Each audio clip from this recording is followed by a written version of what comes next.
So, you want to be a cosplayer?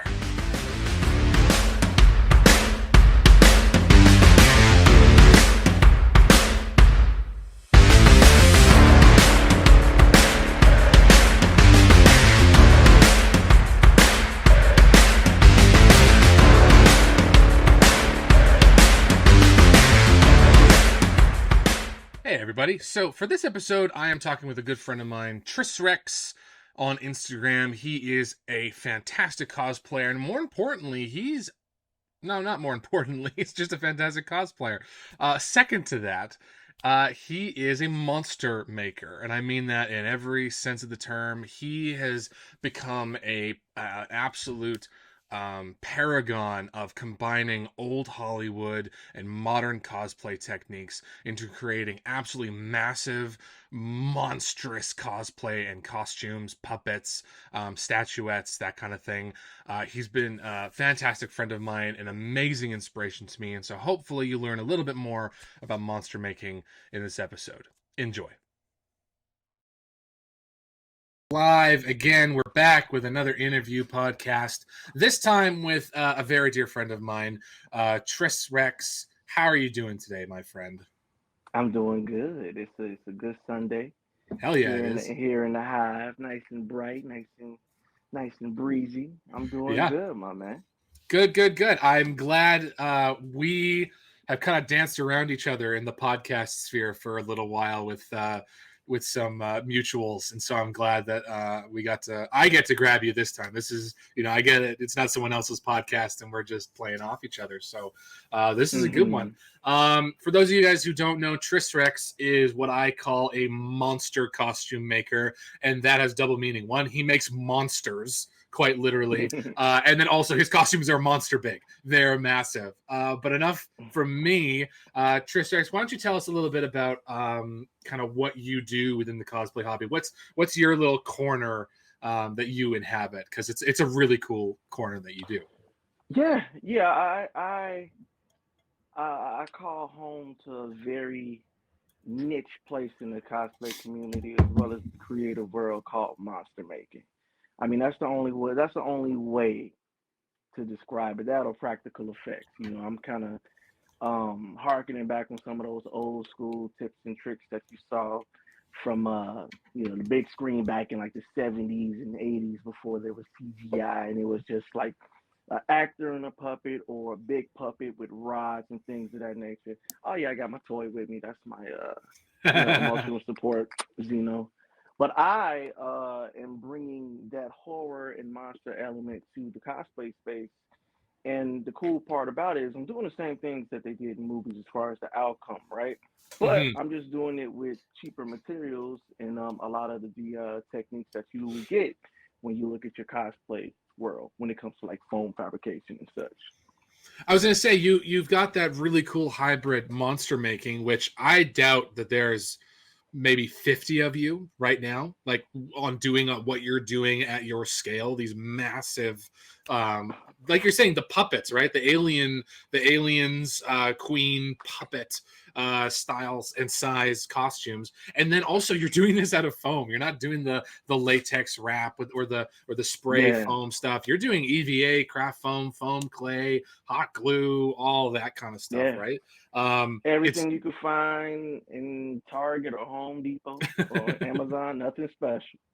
yeah, the you have that regular photo that you share of your bike with EVA foam rolls in front of it, right? I Yep, love that. I love it. yep. It's so ground level, because I think if you guys have ever met Trisrex or gone to his booths, which are now, they're not booths, they're experiences now. I don't think Yeah, booth is the correct word. I think a con experience with yeah. Trisrex is it does not look like foam. Like, I get complimented every once in a while that my foam just looks metallic, or wow, that's foam. Are you serious?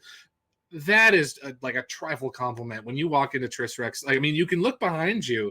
It does Mm-mm. not look. It looks like when you look in the behind the scenes videos in movies and you see the clay maquette that they're building, and then they're gonna cast that and then make something super light out of it. That's super puppetry, and you can bend, and it's probably latex. That's what you got behind you right now. But no, Hmm. folks, that's like actual craft foam. He's gonna wear that. It's mind boggling. Yeah, yeah. So I'm a very experimental artist too. You Yes. know, Hmm. it's just I always ask myself like, what if, because there's so many cool little products that we have. Like when Hmm. I was at Planet Comic Con, the inner mouth, the inner jaw was actually made out of a grabber where I was when I was taking garbage out. Oh, like the extended arm grabber Yeah, thing. Hey, yeah, okay. yeah. And I was prior to taking the garbage out, I was thinking of a mechanism that could work because I wanted that to be on command for some of the scenes that I wrote for in the film, and I was like, this does exactly what I need to do. So I just sanded off the front teeth and built over it with Easy 8 and sculpted over it, and it worked perfectly. So it's just like little experiments like that lead to like bigger things that I could bring to life, and sometimes smaller things as well. It's a very cool. I try to like put no limits on the creativity and where it comes from. And that's You've if obviously smashed some ceilings for sure. oh yeah, boom, smash the ceiling. We about to break the Earth's atmosphere with this Oh this next yes. one, and this once I show you the full family and you see the throne, it'll make a lot of sense. But Hmm. I even if you like taking some of my workshops or some of my panels, whether it be Planet Hall, Matt, C2E2, I always say it's an experiment until it works Mm. because it's all just like just got to try it. I live by that fail fast model. Like, if this doesn't work, how fast could I screw up Mm. just to save myself time, right? Yep. Because not gonna lie, it's daunting at times trying to build structures and trying to build things over it. So it's one of those things where you just gotta like hop to it, but it got to be a continuous effort. Yeah, I think that's a great. I think that's great. There's definitely a few things that now are a regular part of my life, just because the what if. The Venom Hmm. gloves that I make and sell on my Etsy was a what if. Like, I have a Lycra glove. What if I hot glued on it? And now it's one of my top earners on Etsy, and it's this like amazing thing where it's a lot of work, but it's an amazing part of my life, and I'm so thankful for it. Um, Oh yes, oh and yes. how long have you been doing? Like, you're a foam crafter through and through, if I remember correctly. Even when you weren't Hmm. doing monster stuff. So, how long have you been a foam crafter? How long have you been cosplaying? Yeah, it was just my 6 year anniversary on March 9th. So6 years, last nice. weekend, six Wait, years. wait. I'm sorry. Are you saying that we started at the exact same time? We like That's a I possibility. started 6 years ago as well. That's nuts. In 2018. In That's 2018, I think it was crazy. like March. March. Yep. Wow. That is so cool. I didn't know that. I thought you'd been doing it for years before I even started. Oh, I'm still a new kid on the block when it comes to like the general, art industry and cosplay world. But Yeah. you know, it's been good. It's been really good to me. It's shown me nothing but love. Yeah. And ever since I started, it's just been like that addiction that just keep on giving back. Like being addicted to a drug that gives you nothing but good return. So it's been a very eye opening experience, and I could truly tell you I haven't been this happy since I was a kid, man. Seriously, it Cutting is. foam It's is just yeah, it becomes a party like that like it becomes a part of your heart that you didn't know that you didn't have before. You right, know what I mean? You're right. like, "Oh my goodness, like I can't imagine. I don't understand what was I doing before I was, cosplaying. Yeah, I come home and I go into the workshop, and I can just go and just not even care about the world. yeah. Um Yeah, and And the it's community is amazing. Like, the fact that specifically in the maker community, guys. And I know that and the labels aren't like, there's no walls between the different kinds of cosplayers, as we've talked about in previous episodes. But the maker community in particular is just, it's so, the term iron sharpens iron is so accurate, because Oh everyone's yeah, making things with their hands. And so everyone kind of has this general understanding, this general knowledge, this general experience that we can all relate to. It's a great yeah, community to be a part of. for sure, for sure. You hit the nail on the head with that, and I think we started at a good time too, where I people are agree. more. I would say, like, even like with the more tenured cosplayers that I do guest with and do judge with, they're Hmm. very open book and they're very open arms about like bringing you into the fold, teaching you Yep. how things go. I think we started at a really good time because, I hear in the maker space that it was a little gatekeepy at a certain point, but at this, me personally, I never want to see a time where people aren't into making things out of foam or Hmm. monsters. Hmm. And it's just one of those. If I could help somebody just like a little percentage of giving them some of the happiness and fulfillment that I get out of making monsters, I'm all for it. So I'm Well, always hey, trying to get people into it. so A, that's kind of why I wanted to have you on in this Since you flowed topic me in into it. particular. But B, it's already worked, man. Like, I've talked a couple of times, but I'm going big from now on. Like, not from now on, but I would like to do big cosplays going forward. I've got a current secret project that I am working on at this Hmm. point in time. I've got Mecha Godzilla. I want to play with. You've seen the tails that kind of move on their own. They've got their own weight at the end, so I want to play with that with Mecha Godzilla.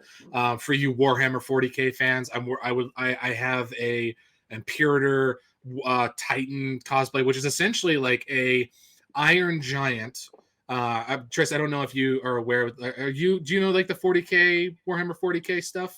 Oh yeah, oh Yeah, yeah. okay. I So for see those who those a don't lot. know, it's essentially the Iron Giant from the 90s, but the Cathedral of Notre Dame in France on its shoulders. It's this massive warrior mech with these giant guns, and I'm working on big. So I mean, it's successful, and I'm hoping that after this video, some more people try it as well, because I've worked a little bit with it, as we talked about before the episode, and I'm loving it. It's so much fun. So.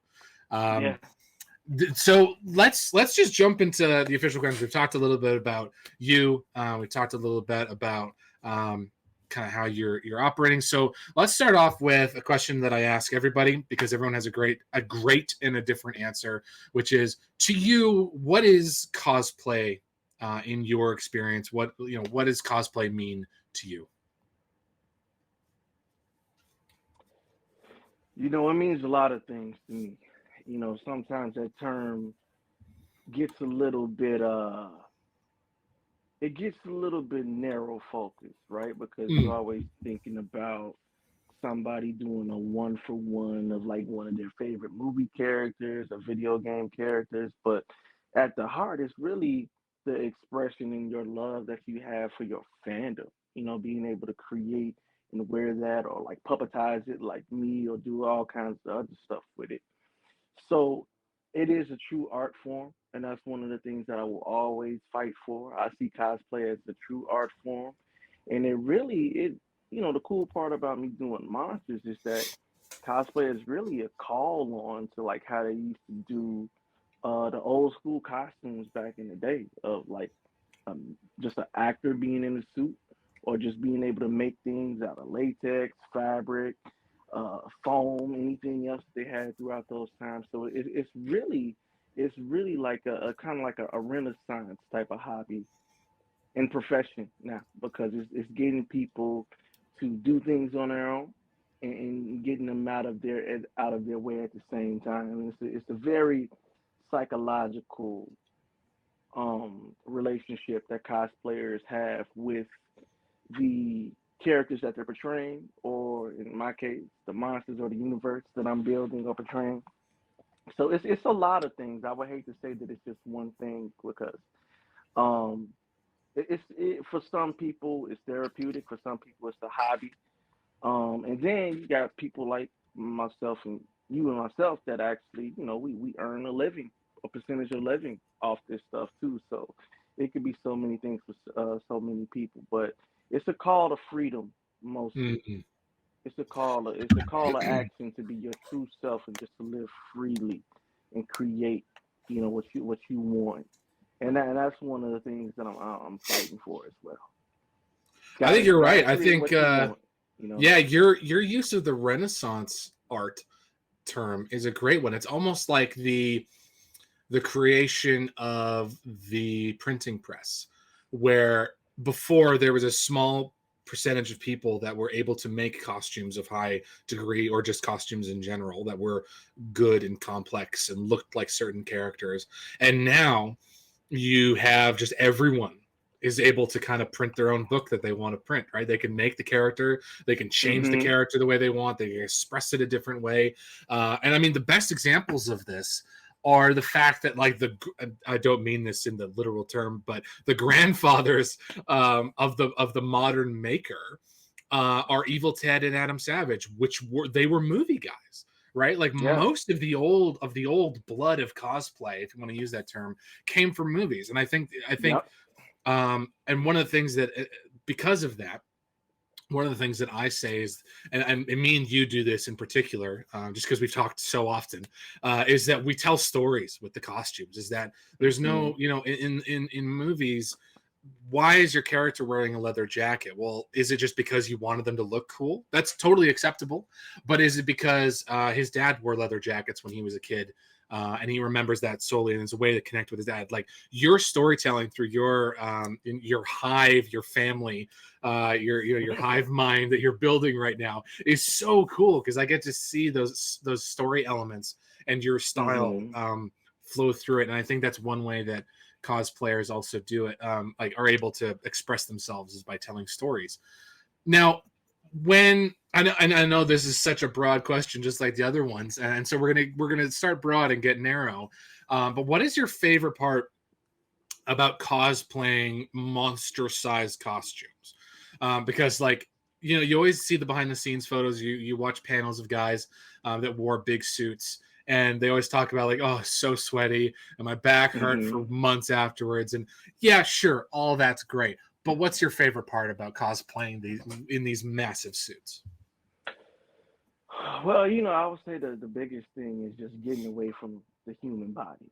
Mm, I always felt like something was trapped or bubbling up in me that wasn't necessarily coming from a human mindset or a human feeling. It was more primal. And mm, if a lot of the people that, if you follow me, you know that I'm super into nature, and like my reptilian kids, they really tell me what I need to know about me and what it is to be a creature. mm. So a lot of the times when I am creating these aliens and stuff, or like the big red lantern, or like man bat or somebody, I'm really creating reflections of myself. Mm. The creatures are just doing what they do. They have no malice. They have no evil intentions. They're just here to perform their actions, to carry on their lineage, and to survive Mhm. as a character, or as a soul being, right? But when it comes to wearing these suits, it's super transformative, because a lot of the times I'll build it and distribute the weight into proportions to, like, how you walk, or how your arms move, or how your neck turns, or if your neck turns, right? Yeah, that's a big And one. and it's one of those things where it's just like nature just tells me what I need to know. Mm, And the physicality of wearing these suits, like, for example, the new reptilian alien creature I did for John Cooley's Convergence, the sci-fi film. Wearing that suit is a totally different mindset you gotta have, because you gotta eat upholstery foam muscle, then that's covered with armor and all of that stuff, but it moves so freely. And mm, when I was doing a lot of the movements and stuff around the neck and how I moved, I really just let my lizards just tell me what to do. mm. There was a certain point in this project where it's like, once I got the head done, and I just let them, I incorporated them into it. Like, I would just let my iguanas out and see how they do laps flap when they wanted my attention, or when they want to convey. So you might see a lot of, you know, with the head like that because it's really coming from that iguana language and that frequency that I have with my own kids. Hmm. And sometimes the way they walk and stuff, like my monitor, it's got this big majestic walk, but it's smooth and it's sexy at the same time. So trying to embody a lot of that, but making it show through like 100 pounds of EVA foam and upholstery foam Yeah. is the challenging part. Yeah, your monitors, like the little I've seen of videos, and then obviously what you Excuse me. post is your monitor almost they slither on legs, right? They still have that Yeah, really cool kind of reptilian serpentine, like, serpentine thing, yeah. But they have yeah. legs, right? Which is really cool. Which fluff Um, tongues like snakes too. It's almost like they was like, we want to make a snake, but give it legs. But let's give it dinosaur. Let's let's give it give a it a bit dinosaur dinosaur. body and make it little, like a corgi, like a little loaf. Yeah, yeah, yeah. Velociraptor head and crocodile tail. It's like They're one of those, adorable. you know, those old things at playgrounds where you could mix like the head of a giraffe and the body of an elephant and the back of a Mm-hmm. right. It's like one of those. They just kind of like spun it randomly. I was like, all right, Yep. Velociraptor head, and yeah, no, absolutely. I think that's really cool that Boom. you have something in your life on your regular basis that you can look to, and you've obviously I wouldn't say actually. I shouldn't say obviously, but organics are one of those things that you also, I would say, have a great capture of. And I'm Yes. guessing it's because you have that. And not many people have these, you know, bigger lizards, Right. kind of ragging around. Right. But Atrocitus is just a big lizard when you think about it, right? Yeah. You've got, and And he's obviously the red. Xenos are he's a big red lizard. But you can see in your design, I would say you have that grasp of organics and how they work together in the same way that as I've said a couple of times when I started making cosplays when what was in my head when it came to superhero design kind of came out was with the Lego product Bionicle, and I learned what was aesthetic looking and what worked aesthetically but didn't work functionally, and that balance. um, Mm-hmm. I can look back on photos that my parents took of me building Bionicles, and I can see that like I had latched onto how armor worked. How does Yeah. armor actually work? Um, and I, you know, having that thing, but you have that with your lizards, which is really really cool. Now Mm-hmm. I know you said you've only been doing this for 6 years, which is mind boggling to me. But when did you start? Because you did a few cosplays that weren't monster sized. Did you do any more other than the Batman and Killmonger? Did you do any other ones that were smaller? Yeah, so in between, after Killmonger, I did Deathstroke, the Slade Wilson, the Oh, Arkham I totally Origins, forgot about that. Yeah, yeah, yeah. and then I did a Black Manta, a Black Manta, You did Black and Mana. Okay. yep, yep, and those are some of the old ones before I started my official DC line with like Swamp Thing and all the other monsters. But that was my playground at first, just trying to Hmm. figure out who I was as a creator. And one of the things that I always felt that held me back was just like the human element. Hmm. The human element in trying to recreate somebody's work. And not to say that there's anything against that because it's a great learning tool, being able to recreate somebody's work or try to build a version of it. And the cool part is that DC Prime Batman that you spoke of, the artist really, really appreciated the fact that I took his design on and brought it to life, and Hmm. it was cool. DC Direct at the time, they shared it, and That's another so cool cool. story is I finally got a chance to meet the creator of the Hellbat to Did thank you? him. Yeah, Patrick Gleason. We met at Planet Comic Con. That's And awesome. I was like, thank you for kicking my ass for 4 months because the hell that and now I look back, it's okay. That's why don't too many people actually try to attempt it, or they do it like in similar ways because it's such a dynamic and super shape elusive. I want to say type of bat suit because it's kind of like a symbiote at the same time. Like once you got the Hmm. gauntlet, so every time I would look at the panel, something would change. Mm-hmm. And then I had like this night in Super Guyver, by Steve Wang, as well as a little bit of that, H.R. Geiger biomechanicalism in the Mm-hmm. neck and certain armor. So I was really playing around with making it like its own entity. Mm. Like you don't that with respect to how he created it, right? Because Lois Lane wore the gauntlet one time, Bruce and I think a couple other people, but I really wanted to bring out that creature effect of it, Mm. and I thought it was the perfect bat suit to do that with. I think you're right. I filmed a podcast with a buddy of mine, Myers Corp Cosplay, who does his own podcast, Monday Night Nerd, and we did a top 10 bat suit, and the Hellbat was on it, and we talked about Hmm. how important of a suit the Hellbat is, just in the idea of Batman creating the counters to the Justice League, and then also, but then with this suit, the Justice League giving Batman these abilities, right? You have the is it made? I think it's made out of nth metal. It was forged in the Hmm. sun. Yep.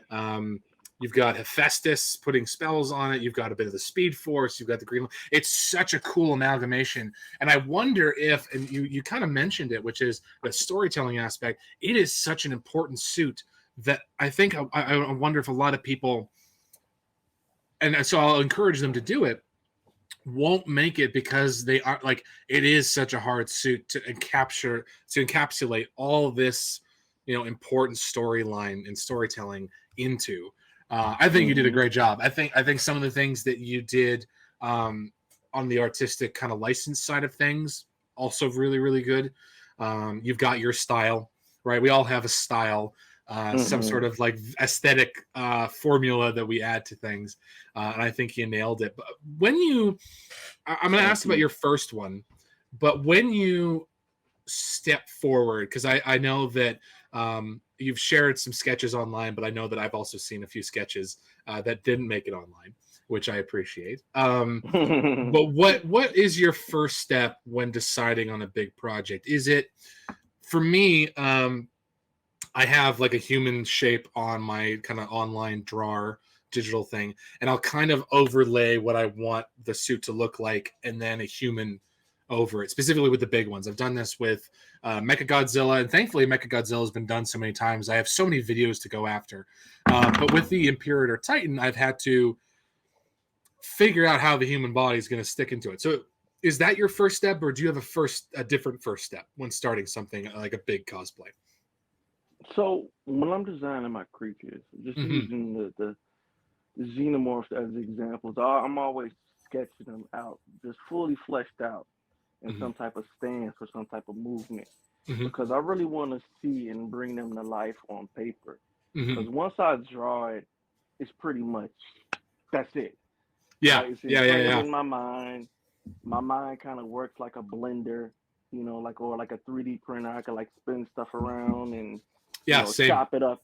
And that fourth dimension is me Mm-hmm. just putting my spell on it to bring it out of their 2D form or their 3D form and just bring it out. And what I Mm-hmm. mean by that fourth dimension is that the ability to make you feel feelings with it. Yes. That's the fourth dimension of the monster suits that I Mm-hmm. that I say. But usually sketches. After that, I'm thinking of armatures and structures Mm-hmm. when it comes to the aliens that I got behind me, because I could fit in the Queen, I could fit in the Royal Guard, but the Sentry, the new one that I'm dropping in spring, is actually going to be a quadruped that's a fraction of the size, Okay. right? So it's just one of those things about like once I draw that, I draw the actual mechanics or where the human body fits, and I draw over that human body, thinking about all like the little hinges and the levers and things of that nature, even before I start like making my templates or like cutting foam. Because at the end of the day, I used to always say, but in a movie it would work like this. But now the Aliens project is just giving me the freedom to be like, no, this is your own movie. This is your own playground. So all bets are Mm. off. You know? I see. So So yeah, instead it, of like trying to figure out in the beginning how did they make the aliens, then I'll try and recreate it. You've gone, no, this is now a Trisrex production. I'm going to make it the way I yeah, want to. exactly, exactly, and that's one of the things that I always encourage other 100%. cosplayers and other artists. Don't be afraid to use your voice. You're an Mm-hmm. artist too. Because a lot of the times, what frustrated me with trying to do some of the one for ones like the Killmonger and the Deathstroke, as well as that DC Prime Batman. Although I embellished on size and all that, but what I'm trying to say is I felt held back a little bit because I was speaking through somebody else's artistry. Mm-hmm. You already saw that. You know what I'm saying? You already saw that character presented. What could I add to it? Why should I recreate it? Mm. And there was a lot of questions that I couldn't really answer, and that Mm. bothered me. So when I did the green, I made it all me. You know, I used a lot of inspiration from the DC show, but I really wanted to make it a true reflection of what I was going through at that time, and that's been my formula ever since. So if I make the green today, he could look totally different, or that Hellback could look totally different, or Atrocities could look totally different. Because at the end of the day, I am an artist. Mm-hmm. I'm an artist through and through, and I want my voice and my story to shine through. So sometimes when I was doing those earlier creations, after sketching it and all the other stuff, it's like, well, you know, they already did this. It's time for me to tell my story. Sometimes it'll be a one for one original, like I Mm-hmm. did for the director John Cooley in Convergence in his film. And then I got my own sandbox where it's like I know these creatures through and through. Let's push the limits on what you can do practically and how things may look in a totally different environment on a totally different moon, you know, Mm-hmm. and really giving me that ability to be able to flex my artistic license. Yeah, and I think there's an episode that will have aired before this one where I talk with CJ Prop Studio about armor making, and for me, armor making is that ability to change my body shape. I'm a big guy, both height and kind of width wise, and armor has allowed me to bulk out my body to make different shapes that I normally allow, um, and that has allowed me to work with my own body type and kind of go, what kind of costumes do I fit in, what kind of characters do I fit. Like I love the fact that Spider-Man cosplayers are a thing. They're fantastic. I got to dip my toe into that world with Goblin, and wow, Mm-hmm. I amazing reception. You guys in the Spider-Man community really welcomed me with open arms, and I appreciate it.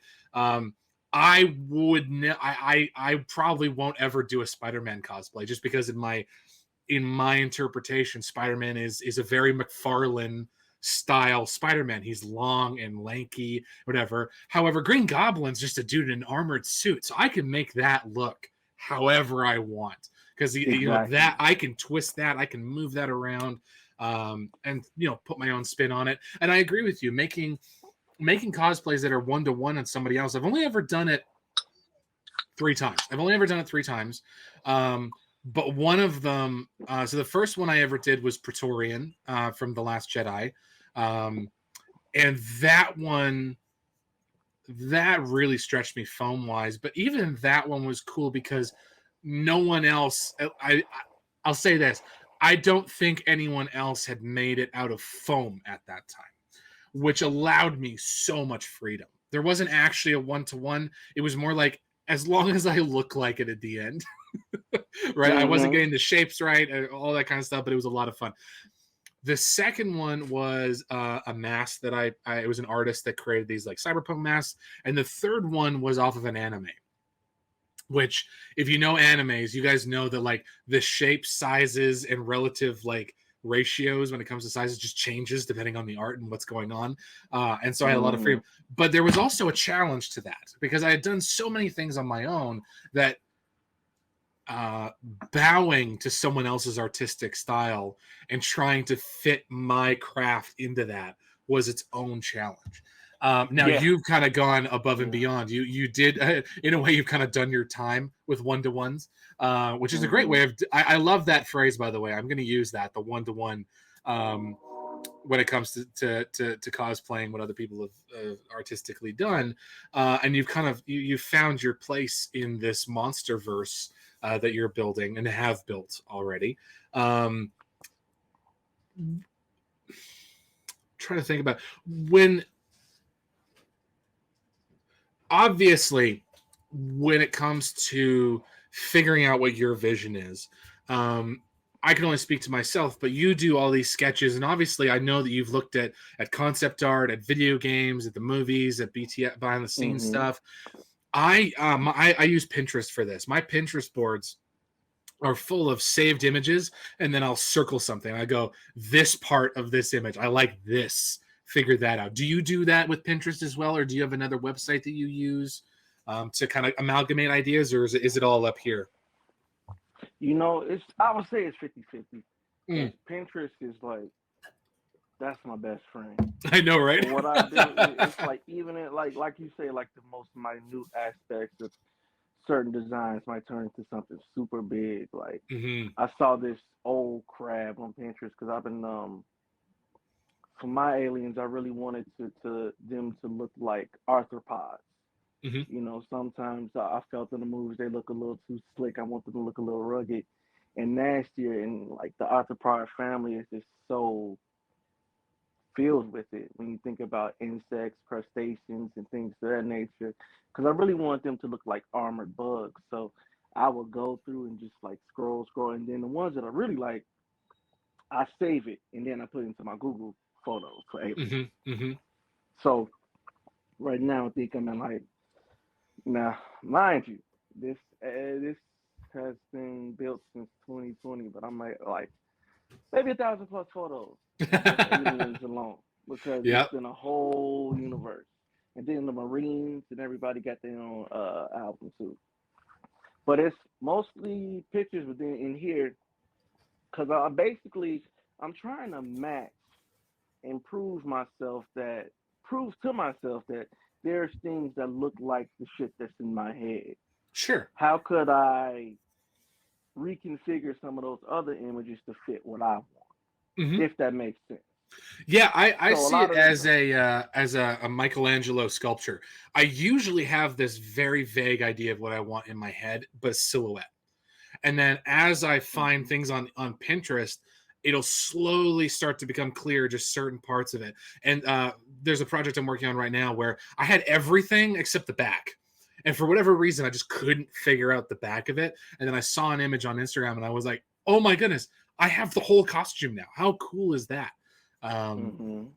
and it's all just because you're looking at a bunch of images and you're just filling in and going, oh, I like that knee pad, and I like how that joint works, and I love this and I love that, but absolutely there's something in here, and I'm taking everything on the outside and I'm trying to fit what feels right in my head. And then I usually try and draw original concept art like you, of what it looks like, mainly just because I love doing the side by sides of concept art and the Yeah, real thing. You yeah, got to split it down yeah. the middle, and you see the I art and you love see it. that. So I love doing that with my own work, which is, say what you will about it, but it sounds like you do something kind of similar. Oh yeah, oh yeah. Because I always like to go back. Like there's this sketch I did of the Empress, and I took the Queen's head and I drew it from the side, and I just Yeah, posted it on yeah. I was gonna say, Instagram. didn't you just post that? Yeah, yeah, yeah.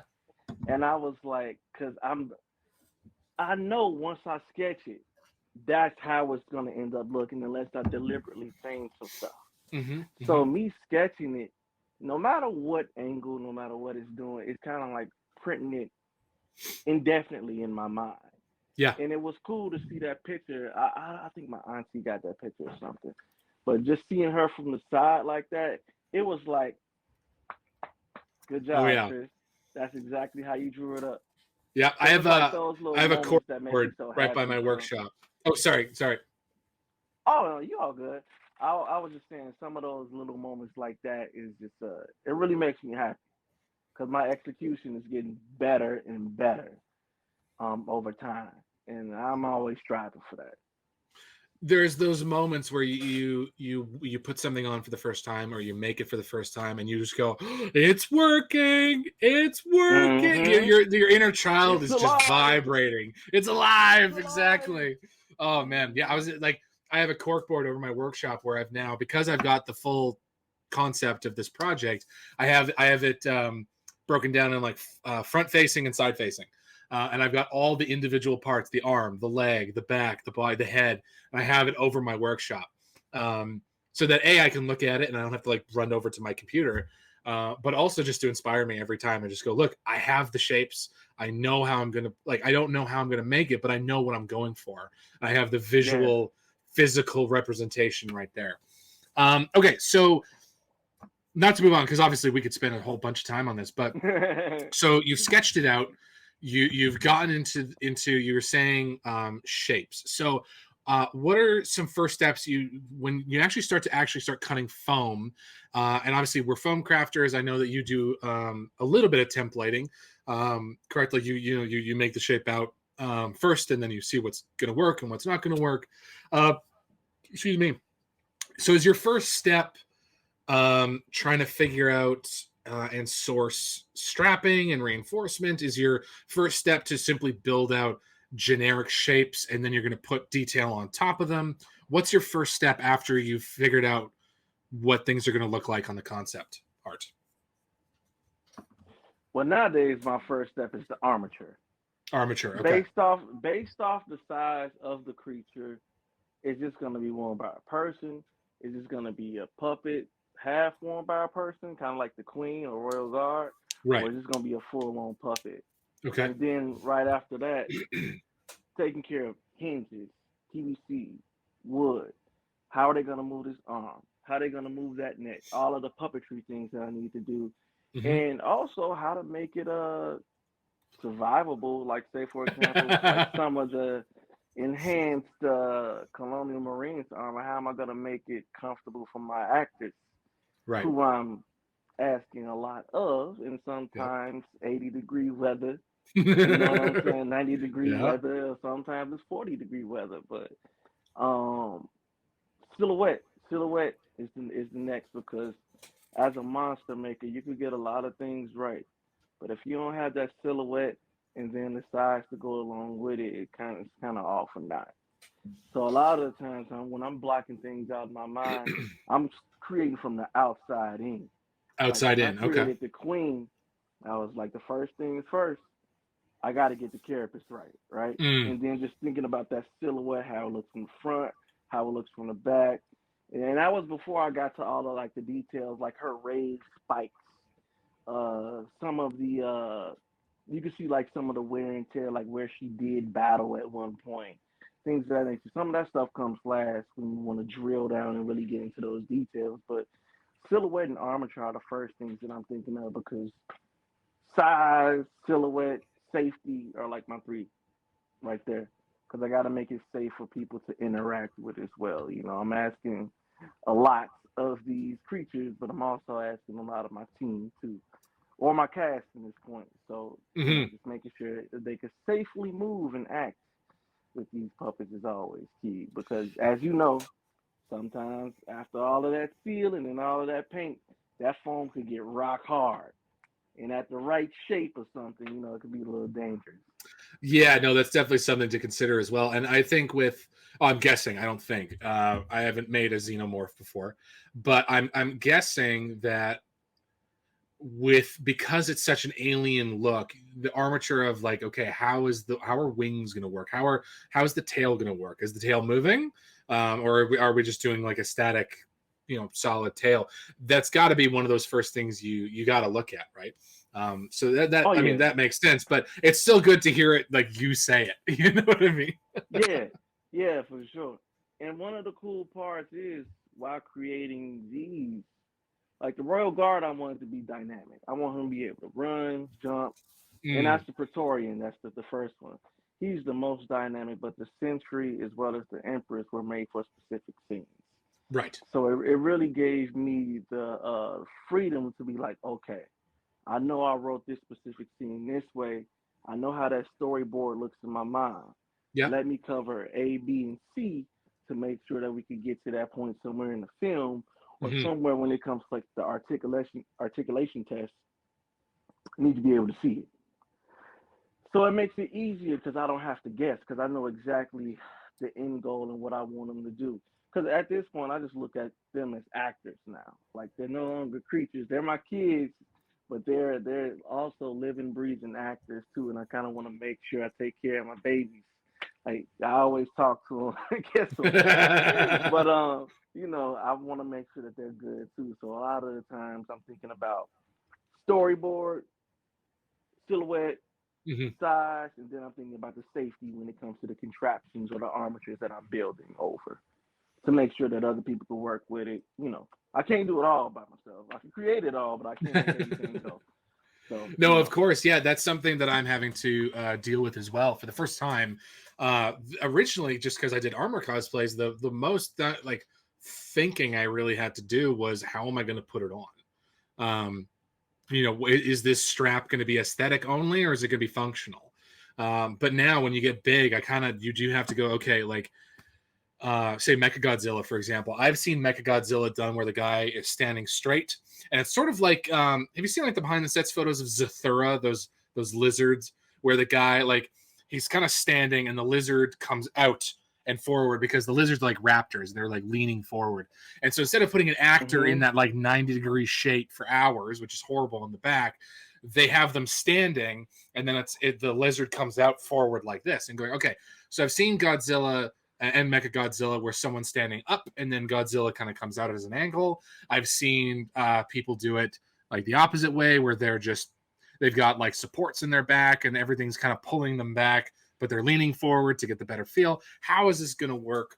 And so I definitely think that you make a very good point. And I think if you guys are thinking about making a cosplay, functionality and safety, like you're saying, is a Oh very yes. important one to get into.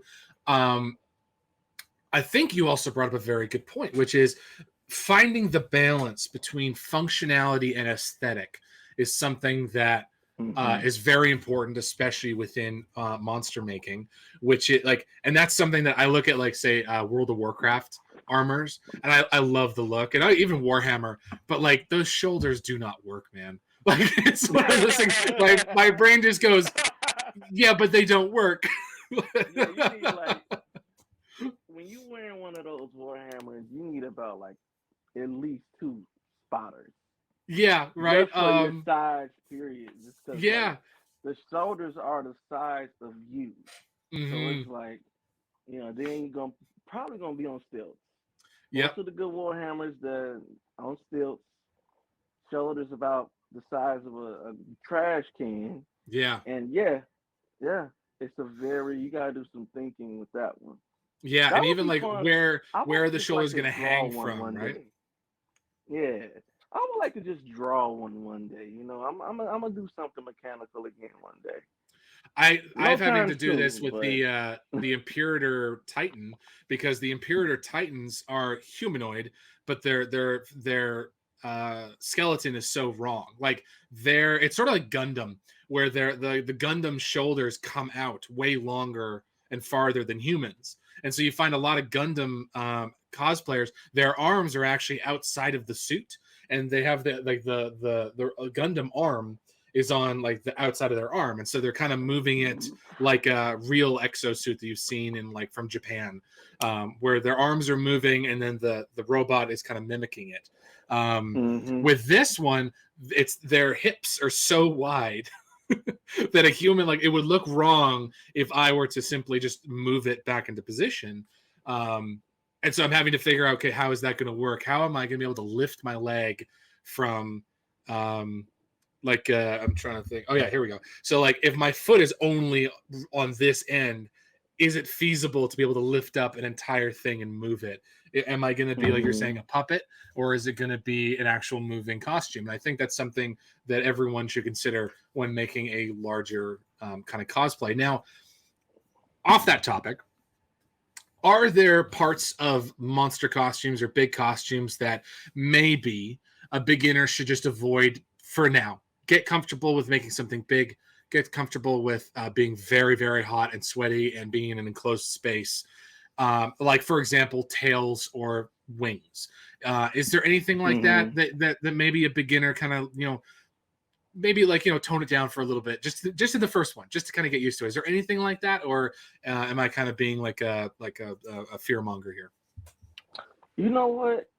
Because I know that there's people, beginners, because of the vast information that we have nowadays on how like to get some of these suits and to get some of these things done. I really think it's gonna come down to the person. Mm. Cause me, I'm extreme. I'm all in. I never made it before. I don't care. It's too many pictures. It's too many videos, and I am just smart. I'll figure it out. You know what I'm saying? So I would say it really just comes down to who you are as a person and how far Mm. you want to go. And a lot of the times, passion alone for that specific character could get you through, or for that specific monster. Mhm. But at the end of the day, monsters come in all different shapes and sizes.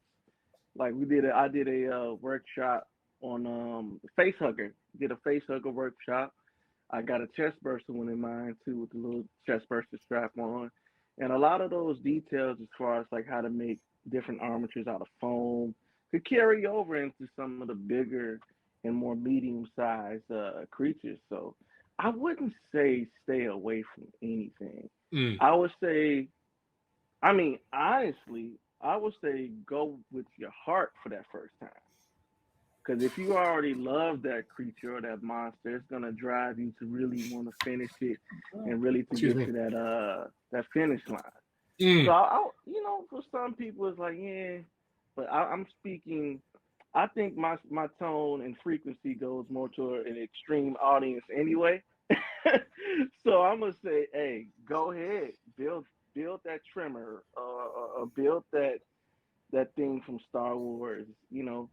Build it as big, build it as detailed, do everything that you want in your heart desires for that first Well, okay, so that answers one of the questions I have here, which is this a like kind of go big, go home, put your entire self into it, um, genre of expression, or is it a start small one? Which I'm hearing what you're saying, which is, look, if you want to do it, and just kind of let the passion figure one. out. Yeah, Okay, you'll figure out how to do long arms and long legs for Evangelion suits, that kind of thing, or wings or whatever. And honestly, guys like you and sorry, I should back up. I agree with you.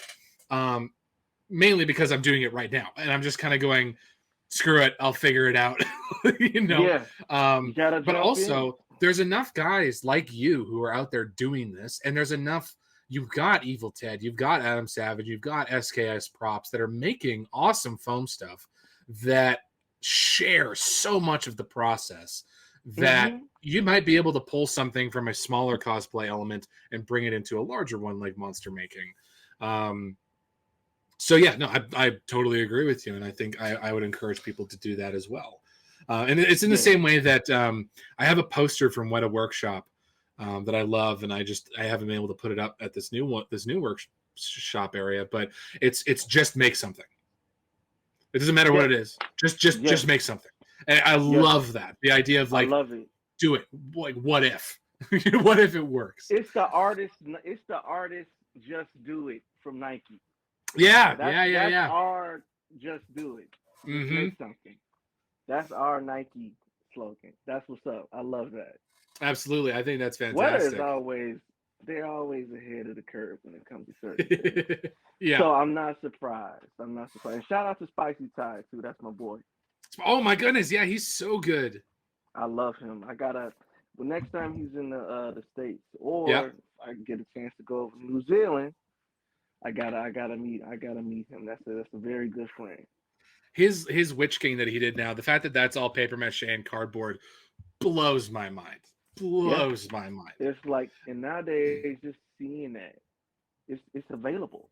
Mm-hmm. You know, from real professional working artists. You can go on their profiles. They could share with you. A lot of the times, we do send them in questions. Like, if you got a question for me, I'm gonna answer you.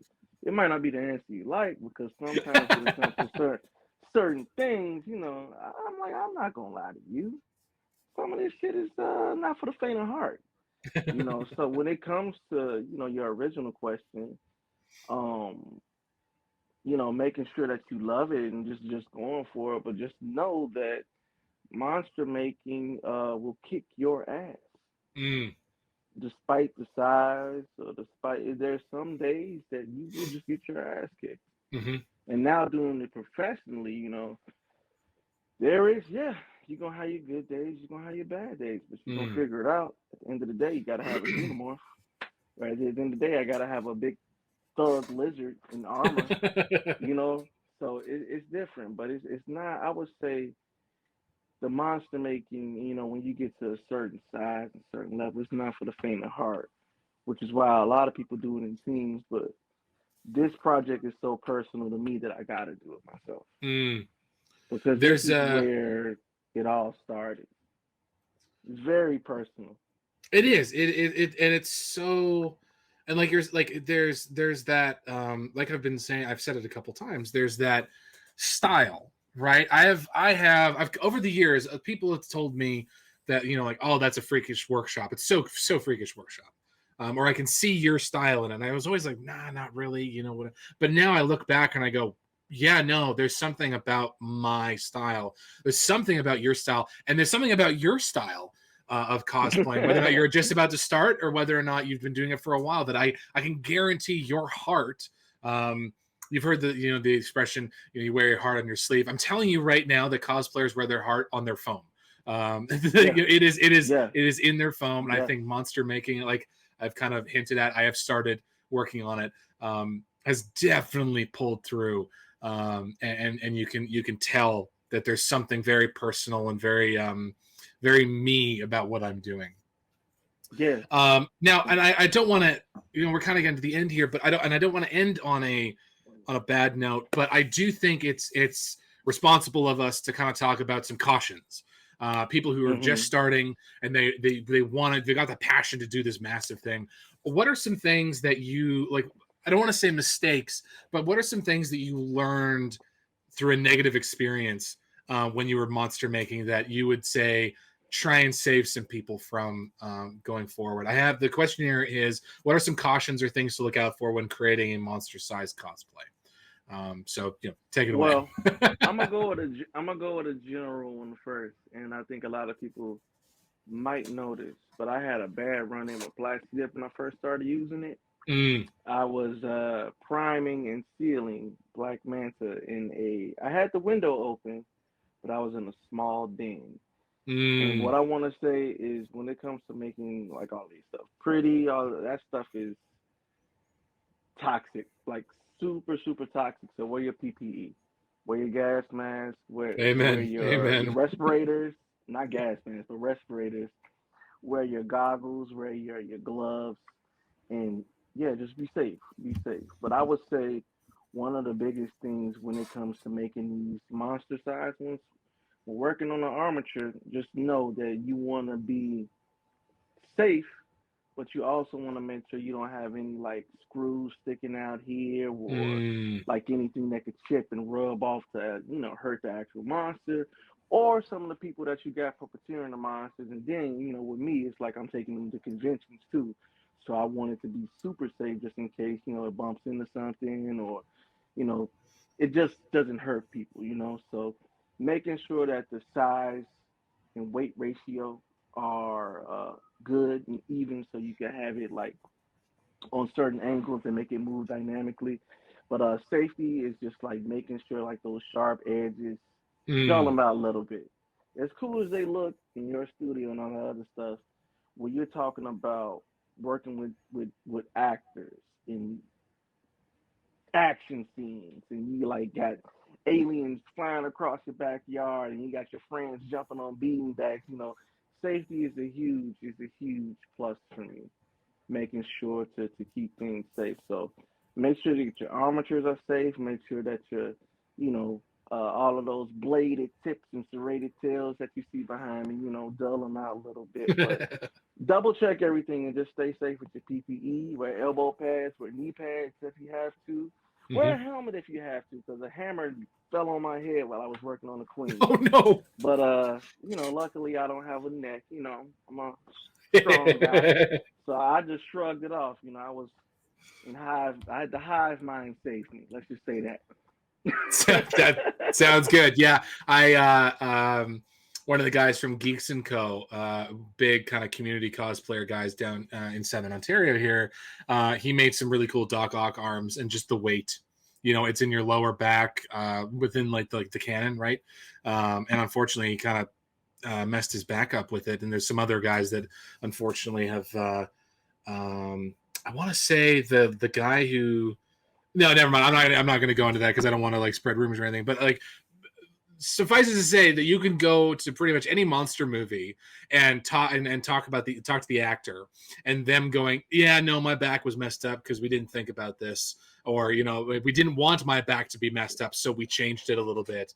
And so I think that's definitely Oh something yeah, worth pointing out. Weight distribution, like you were saying, are you really willing to sit with this much weight on your back, or you know, are you in stilts? Are you comfortable in the stilts? So, you know, be safe. Make sure functionality meets aesthetic. If it's uncomfortable, it's pulling your arm out of its socket. Sacrifice some aesthetic for functionality, folks. exactly, exactly. You don't need to have your current cosplay project a monster project. You don't need to like use your insurance to actually build it or wear it. You know what I'm saying? Yeah, You 100%. want to keep those two things separate, and Mm-hmm. safety is always key, always key. But one of the other things I will say is also the physicality of wearing the monster suit and what that requires from you Please, physically in the yeah. gym. Considering the fact that I'm a power lifter as well as cyclist, Mm. I'm very strong and explosive, right? And it comes through when it comes to making the creatures emote and Mm-hmm. making them be alive. But also one of the things it forces me to be a little bit more cognizant of my flexibility and just Mm. being, super flexible and like stretching. So sometimes before I even get into a suit, it'll look like I'm getting ready to do like a squat workout or something, but I'm like seriously like just warming up all of my body, just getting into that mode because at the end of the day, when it comes to being in a monster suit, you kind of want to lose what makes you a little bit human, but you also want to make sure that you got all your muscles and tendons fired up so you can move in an inhuman way. So a Mm. lot of the times when I'm moving, the big creature is like, it's certain things like that. So my arms might come up a little bit more. So you might have to work on your shoulders a little bit more or strengthen your back with Mm. different types of things. And one of the people that really, you got Doug Jones, you got Derek Mears, Tom Woodruff Jr. You got a lot of people that you could see that that's been doing it for a while that will tell you about the wear and tear and just seeing how these I don't want to say creature shoot people because they're really actors. They really Yeah. bring the creatures to life. Mm-hmm. And you can see them going through the motions as far as like how they warm up, how they prepare, what they're wearing under it. And like one of the most recent examples is with Prey, the Mm. guy, I forgot his name. His name starts with a D or something. But former basketball player, about 6'8", 6'9", had to actually really start to get his body in motion to be able to move in that specific Yautja suit. And I think he had to lose a little Dane weight too. DeLigro. I think his name is That's him. last name DeLigro. Yeah. Yep, yep. And he had to do some training and kind of Yeah. had to lose a little bulk just to make the predator suit come to life. So If you that's an guys are aspect of it interested, too. yeah, no, absolutely. If you guys are interested, I know Geeks and Co. Did an interview with Dane at a con, and he talked about the suit and the troubles with the suit, as well as Matthew Taylor, who he wore the Nemesis suit in Resident Evil Mm, 2. They've got interviews where they talk about that, and I highly recommend you check them out because, like, again, they talk about the suit and what it's like to wear. He was actually Matthew Taylor was the final domino in wearing a big suit, because I was just watching the podcast with Geeks and Co. and just him talking about wearing Nemesis and how cool it was. And then I follow you and I talk with you on a regular basis. And so I was like, screw it. I'm doing it. I'm going big. Yeah. And again, kind of that idea of iron sharpens iron. But all right, well, we're gone to the 1 hour mark here, buddy. But I really appreciate you taking the time. I know that I learned a lot, which means that viewers learned a lot.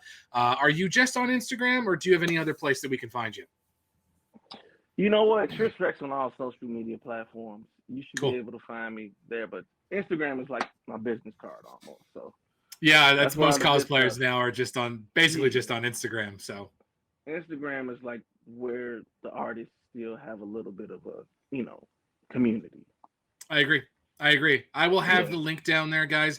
Are there any cons? Because I know your con season has started. So what are some cons that people can find you at coming up here? Yep. So we have Days of the Dead, which is going to be on March 23rd. I'm going to be guest judging the cosplay contest there. Very and cool. Also, I'm going to be back in my hometown here in Chicago at C2 Week 2. Got some cool stuff that I can't announce just yet, but just know when you hear it, get your tickets ready, get your flights, call off work, do what you need to do. But it's going to be an experience, like Noah said. It's going to be an experience. Oh, yes, absolutely. And definitely worth it, like 100%. I'm still kicking myself that I haven't been able to go down to the U.S. to see all my cosplay buds, but maybe in the next few years, I definitely want to make it down there. So, Trisrex, thank you very much for taking the time again and giving us our your little seeds of knowledge and wisdom. And I know that someone out there is listening and they're going to be making monster cosplays because of it. So thank you very much, sir. Have a good rest of your day. Right on. You take care. See you guys. Peace. Please like this video and subscribe to the channel for more cosplay content.